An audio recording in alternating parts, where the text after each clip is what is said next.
Kita beralih ke informasi selanjutnya, pemirsa. Pengamat kebijakan publik Bonatua Silalahi telah menerima seluruh salinan dokumen ijazah Joko Widodo. Ia menerima total 5 berkas ijazah Jokowi saat mencalonkan diri menjadi Wali Kota Solo, Gubernur Jakarta, dan calon presiden.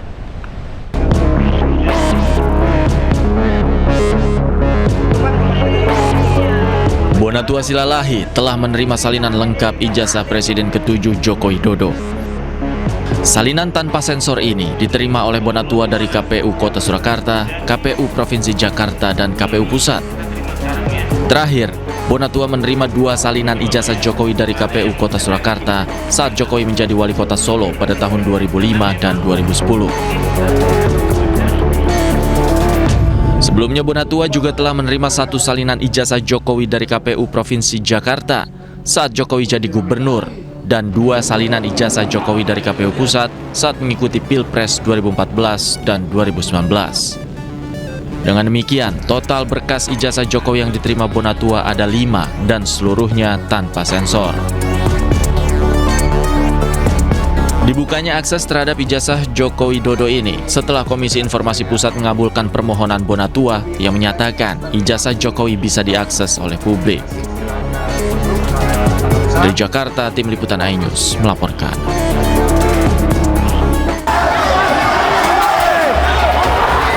Audiensi Aliansi Masyarakat Toraja dan DPRD Tanah Toraja, Sulawesi Selatan diwarnai kericuhan.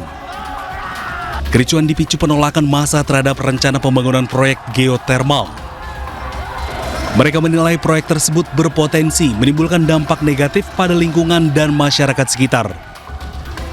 Suasana duka menyelimuti proses evakuasi jenazah Kapten Hendrik, pilot pesawat Pelita Air yang jatuh di Pegunungan Krayan, Kabupaten Nunukan, Kalimantan Utara. Jenazah diterbangkan dari Longbawan Krayan menuju Bandara Juwata Tarakan sebelum akhirnya dipulangkan ke rumah duka di Bogor, Jawa Barat. Hujan sejak semalam disertai luapan Kali Mokervart membuat jalan dan Mogot, Cengkareng, Jakarta Barat terendam banjir. Ketinggian air mencapai 50 cm.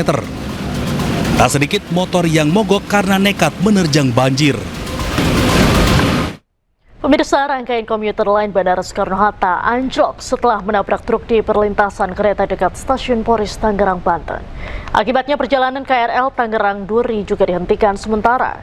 Satuan Lalu Lintas Polres Metro Tangerang menerjunkan tim investigasi untuk mengetahui penyebab kecelakaan.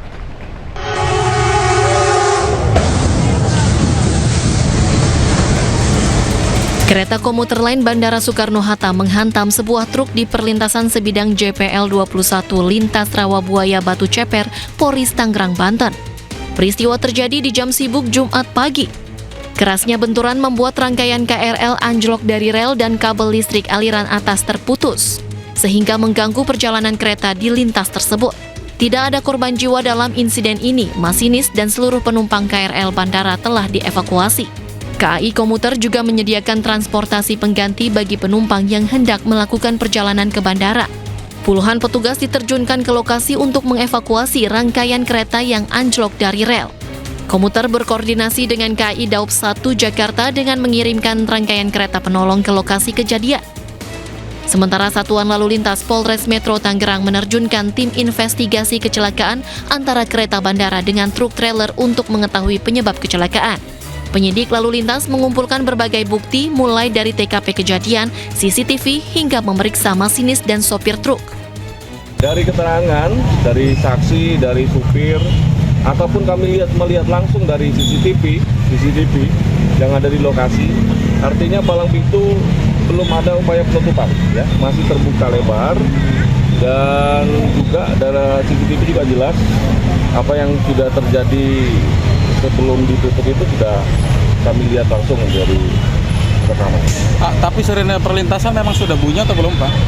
Sirine tadi keterangan dari petugas, dia sempat lakukan upaya-upaya untuk memberitahu masinis dan sirine sudah dibunyikan. Tapi ada upaya untuk tidak diindahkan daripada kendaraan, dan juga memang satu sisi kendaraan juga melihat palang itu belum ditutup. Jadi memang nanti kita harus dalami.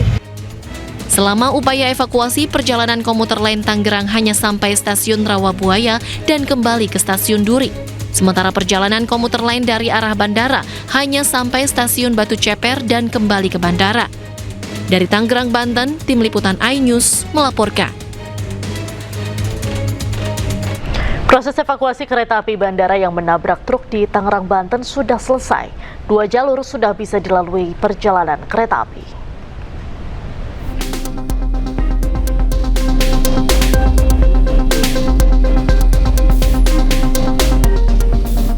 Pasca kecelakaan kereta api Bandara Internasional Soekarno-Hatta yang menabrak truk di dekat stasiun Polres Tangerang, Banten Jumat pagi, petugas gabungan mengecek kondisi awal jalur dan rangkaian sekaligus memeriksa rel, bantalan, dan jaringan listrik aliran atas yang terdampak benturan. Aliran listrik di jalur tersebut dihentikan sementara demi keselamatan selama proses evakuasi. Penanganan difokuskan pada pemindahan truk yang menutup jalur serta pembenahan tiang listrik aliran atas yang terdampak. Upaya percepatan dilakukan dengan menurunkan muatan truk. Kendaraan derek yang tiba bersama alat berat kemudian mengangkat badan truk dari atas rel.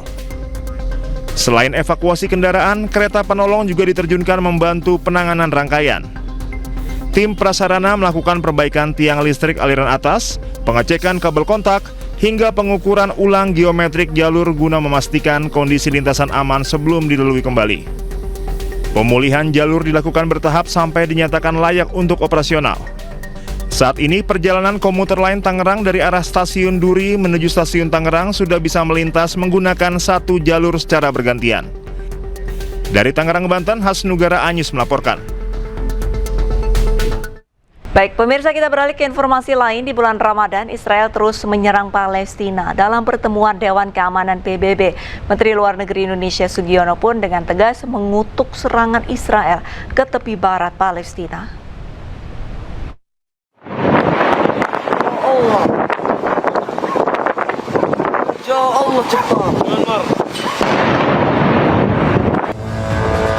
Tentara pendudukan Israel terus melancarkan serangan udara di kota Beit Umar, utara Hebron, tepi barat Palestina. Rekaman video memperlihatkan detik-detik rumah milik keluarga Walid Sabarna di Beit Umar hancur setelah diledakkan oleh pasukan Israel. Menteri Luar Negeri Indonesia Sugiono mengutuk serangan Israel ke tepi barat Palestina.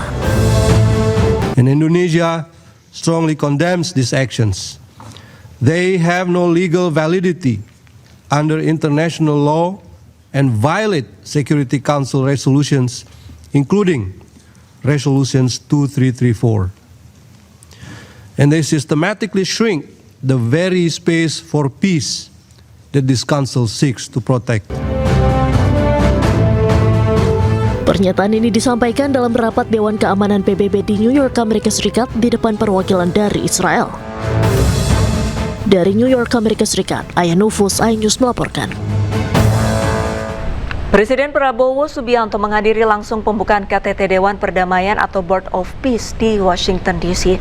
Dalam acara ini, Indonesia bersedia menjadi wakil komandan untuk pasukan stabilisasi Gaza.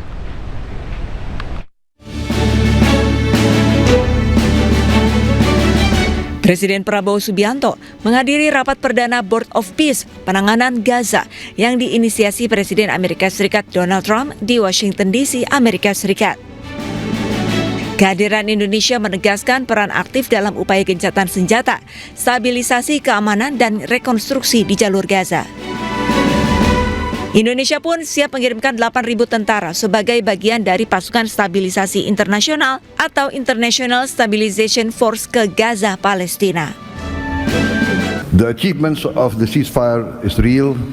We commend this, and therefore we reaffirm our commitment to contribute significant number of troops, up to 8,000 or more if necessary.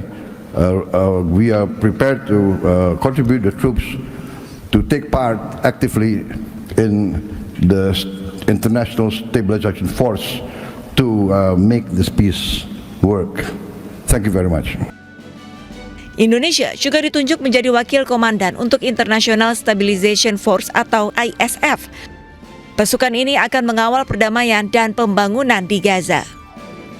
I'm incredibly pleased to announce today that the first 5 countries have committed troops to serve in the ISF: Indonesia, Morocco, Kazakhstan, Kosovo, and Albania.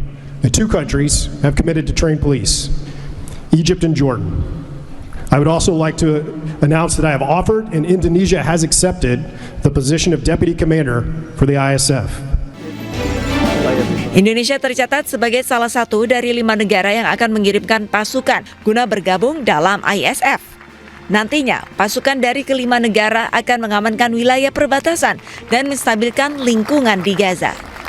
Dari Washington DC, Amerika Serikat, Aya Nufus, iNews melaporkan.